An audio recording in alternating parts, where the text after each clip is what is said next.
plongé sous terre dans le royaume des racines.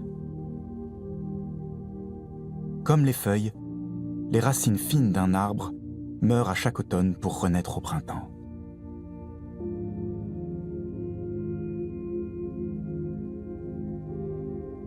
Lorsqu'une racine est plus sèche que la terre, de l'eau s'y infiltre automatiquement.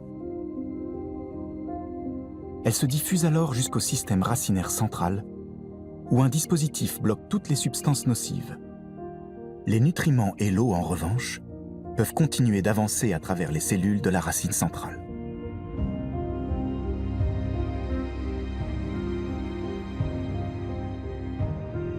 L'eau enrichie de sels minéraux peut alors commencer son ascension vers le tronc. Sa progression est représentée ici en accéléré. En réalité, elle avance d'1 centimètre par minute.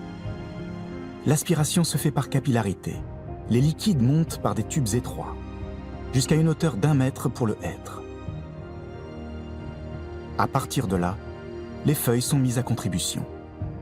Elles rejettent de l'eau en permanence via leurs pores. Chaque molécule d'eau qui s'évapore aspire la suivante.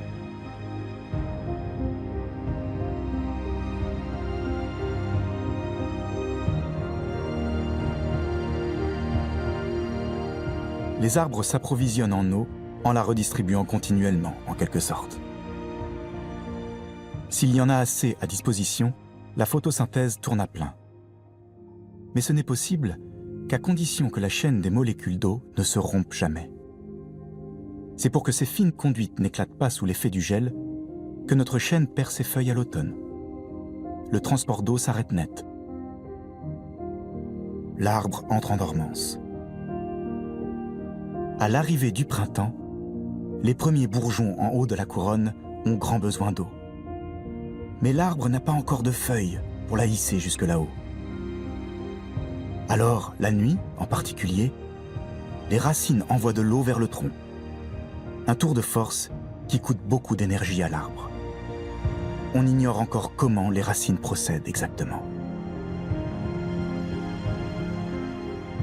Mais dès que les feuilles commencent à sortir, la pompe à eau de l'arbre fonctionne à nouveau toute seule.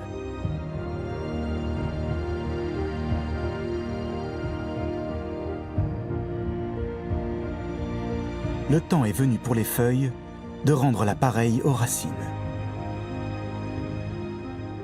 Elles envoient la solution sucrée issue de la photosynthèse dans un système de canalisation parallèle directement sous l'écorce. Tandis que l'eau et les sels minéraux remontent du sol dans le bois fraîchement formé, la sève élaborée redescend vers les racines.